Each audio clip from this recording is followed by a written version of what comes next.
प्यारे देशवासियों, नमस्कार। कल रेलवे मिनिस्ट्री ने एक फैसला लिया है। ये बहुत ही, मैं समझता हूँ, बिना सोचे समझे ये फैसला लिया गया है। कोई चर्चा या कोई मैच्योरिटी इसमें नज़र नहीं आ रही है। बिल्कुल बेतुका फैसला लिया है। इन्होंने कहा है, हालांकि कहा तो कई वर्गों के बारे में है, लेकिन मेन उसमें सीनियर सिटीजन का है। सीनियर सिटीजन को रेलवे में कंसेशन मिलता था। महिलाओं को जो सीनियर सिटीजन है उनको 50% और जेंट्स को 45% किराए में ये छूट थी, जिसको हालांकि ख़त्म तो इन्होंने 2 साल से कर रखा है। जब कोविड आया था उस टाइम इन्होंने सीनियर सिटीजन का कंसेशन बंद कर दिया था, लेकिन अब ओपन बिल्कुल अनाउंस कर दिया है कि अब ये भूल जाएं। स्टूडेंट्स का भी जिक्र है उसमें, सीनियर सिटीजन का जिक्र है कि अब ये कंसेशन को भूल जाएं। और रेलवे मंत्री ने जो बयान दिया वो बिल्कुल बेतुका बयान दिया है। वो एक किसी मंत्री का बयान नहीं हो सकता है, ये मंत्री का या किसी जिम्मेवार आदमी का बयान नहीं हो सकता है। ये एक मतलब लोअर किस्म के व्यक्ति का फैसला है। ये मैं नहीं समझता हूँ कि वो मंत्री के काबिल होंगे जो इस किस्म के फैसले ले रहे हैं सीनियर सिटीजन के बारे में। उन्होंने कहा है हमारा जो फेयर है पहले ही 50% पे। कैसे 50% कह रहे हैं? वो किस आधार पर कह रहे हैं? क्या आपने रेट घटाए हैं? जो हमारे किराया है रेलवे का, कब आपने कम किया? कब आपने उसको 50% कर दिया? मैं पूछना चाहूँगा रेलवे मंत्री से।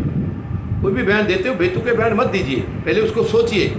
और दूसरा, इन्होंने ये कहा है कि पहले ही इतने कम हैं तो हम इसकी ज़रूरत नहीं समझ रहे हैं कि सीनियर सिटीजन को इसका फ़ायदा दिया जाए।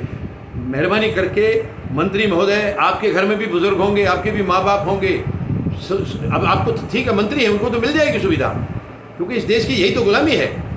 जो लोग प्रशासन में बैठे वो सब कुछ ऐश कर रहे हैं। आपका तो घर का है, आपकी तो अपनी प्रॉपर्टी है, पेरेंटल प्रॉपर्टी है। आप अपने डिपार्टमेंट को कुछ भी खा जाएं, सारे खा जाएं, कोई पूछने वाला नहीं है। लेकिन वो सीनियर सिटीजन जिसके पास साधन नहीं है, बहुत सारे, हर एक को पेंशन नहीं है, साधन नहीं है उनके पास, उसको ये अगर कंसेशन दिया था किसी ने तो सोच समझ के दिया होगा। कोई मूर्खता से या लापरवाही में दिया हुआ फैसला नहीं था ये। आपको कैंसिल करने से पहले कुछ उनसे भी पूछ लेते जिसने दिया है। शर्म की बात है ये। यानी ये आपका आदर मान रहेगा सीनियर सिटीजन के लिए? क्या सीनियर सिटीजन आज आपको बाहर नजर आ रहे हैं, देश के ऊपर बाहर हैं? अफसोस की बात है। मंत्री महोदय, अपने अंदर झांकिए, अपनी सुविधाएं कम करके देखिए। आप जितनी नाजायज सुविधाएं ले रहे, लूट रहे हैं आप लोग देश को। क्यों आपको इतनी सुविधाएं चाहिए? एक आम आदमी, एक आम इंसान अपनी नॉर्मल जिंदगी जी रहा, आप क्यों नहीं जी सकते हैं? क्योंकि आप मंत्री हैं? मंत्री हैं तो क्या खुदा हैं आप नौकर हैं? आप वहाँ सेवक बन करके गए हैं। क्यों मंत्री बनकर अपने आप को बिठा रहे हैं वहाँ पर? आम इंसान समझ के क्यों नहीं बिठा रहे हैं? नाजायज फैसिलिटी आप लोग क्या क्या ले रहे हैं? क्या पूछा किसी ने किसी से सवाल किया? आज सांसद या विधायक या मंत्री नाजायज सुविधाएं कितनी ले रहे हैं? क्या आप उसके हकदार हैं? कहाँ लिखा है उसका हकदार आप हैं? वो जनता के पैसे को लूट करके आप उसको अपने ऊपर खर्च कर रहे हैं। सीनियर सिटीजन के लिए आपको तकलीफ होगी है? सीनियर सिटीजन आज बाहर हो गया आपके ऊपर। वो सीनियर सिटीजन डायरेक्ट नहीं बना है, सीधा भगवान के घर से उतर के नहीं आया है। वो भी अपनी माँ के कोख से एक छोटा बच्चा, 1 दिन का बच्चा उसका जन्म हुआ था, और उसने देश को बहुत कुछ दिया है, बहुत कुछ दिया है देश को उसने। ऐसे ही सीनियर सिटीजन नहीं हो गया है। वो 60 साल का, 65 का या 70 का या उसके भी ऊपर हुआ है। उस दौरान उसने बहुत बड़ी लंबी यात्रा की है, लंबा सफ़र तय किया है, देश के लिए बहुत कुछ किया है। कोई सैनिक है, उसने सेना में योगदान दिया है। कोई बैंकिंग का है तो बैंक में योगदान दिया है। हर फील्ड में उसने अपना योगदान दिया है देश के लिए। तो क्या दिक्कत आएगी? देश अगर उसके लिए उसकी, ताकि वो यात्राएं आराम से कर सके जहाँ उसको जाना है, क्योंकि इस वक्त बुढ़ापे में उसके साधन कम है। सॉरी, कई परिवारों में तो ऐसा माहौल है सीनियर सिटीजन के लिए कोई जगह ही नहीं है। ये सरकार नहीं करेगी, इसको नहीं सोचेंगे कि परिवारों में संस्कार दिए जाएं, परिवारों के बच्चों को काउंसलिंग किया जाए कि वो सीनियर सिटीजन का, अपने माँ बाप का या बुज़ुर्गों का, दादा दादी का मान सम्मान करें, उनको घर से बेदखल ना करें। कितनों को बेसहारा बना करके उसमें भेज दिया जाता है वृद्धाश्रम में। ये चीज़ें दिखाई नहीं दे रही सरकार को? उनका इंतजाम नहीं करेंगे। सीनियर सिटीजन का इनको कंसेशन भारी हो गया। क्या रेलवे टूट जाएगी? क्या रेलवे खत्म हो जाएगी इनको कंसेशन देने से? शर्म आनी चाहिए रेलवे मंत्री को। बहुत दुख है, मुझे बहुत दर्द है, और मैं विरोध करता हूं इनके फैसले का। कोशिश करूंगा मैं इसको लीगली चैलेंज करने की भी।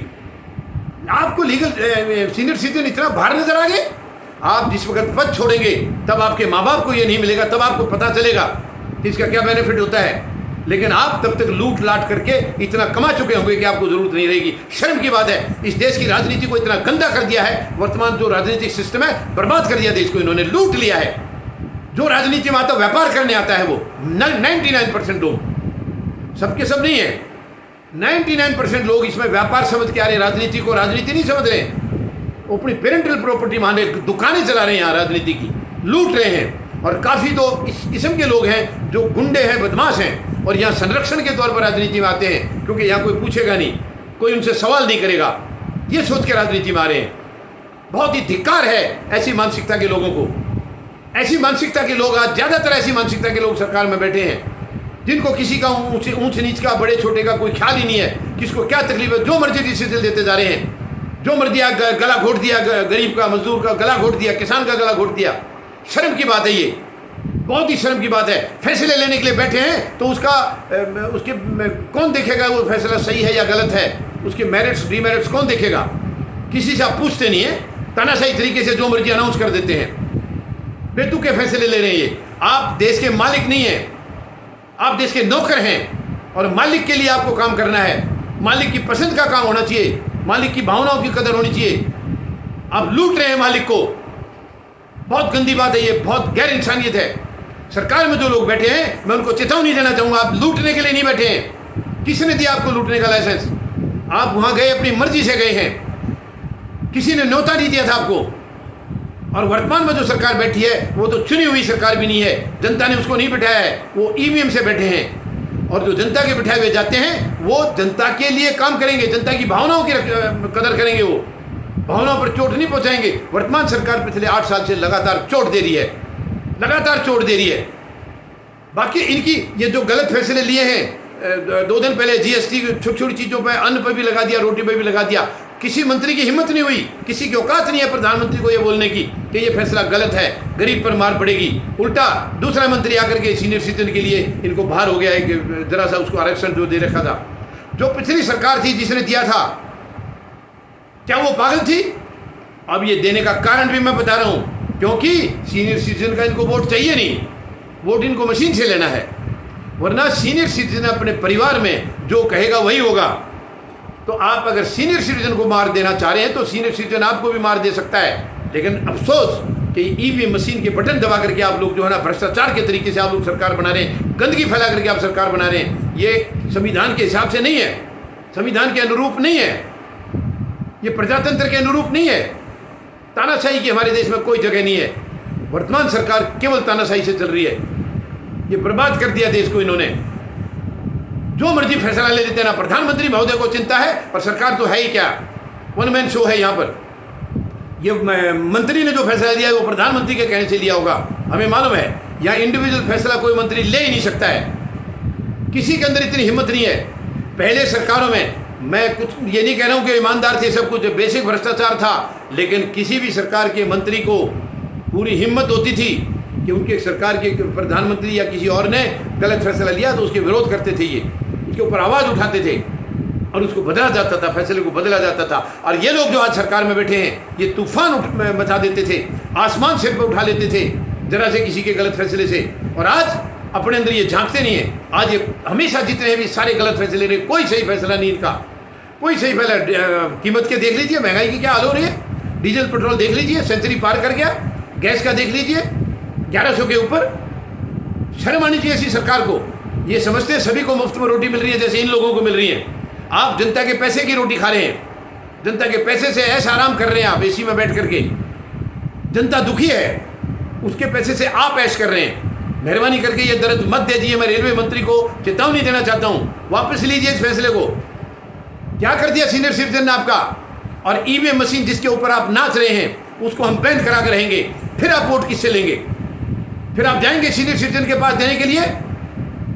कौन देगा आपको वोट? सीनियर सिटीजन उस घर का मुखिया है और वो वोट उनके कहने से देगा परिवार, जिसको वो कहेंगे।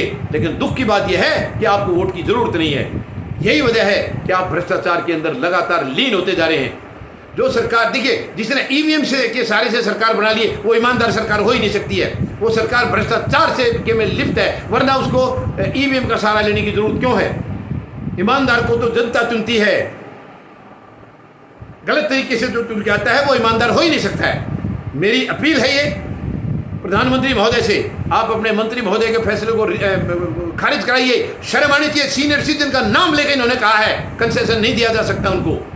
आज ये बाहर हो गए हैं, ये भी किसी की औलाद हैं, लेकिन ये जिसकी औलाद है वो मंत्री के बाप हैं, आज मंत्री की माँ हैं, इसलिए उनको सुविधाएं मिल जाएंगी, लेकिन हर नागरिक को नहीं मिलेगी, हर सीनियर सिटीजन को नहीं मिलेगी। सीनियर सिटीजन को मार दो आप गला दबा करके, अगर यही आपकी भावनाएं हैं तो। बहुत शर्म की बात है ये। उम्मीद है गौर करेंगे रेलवे मंत्री इसके ऊपर। धन्यवाद।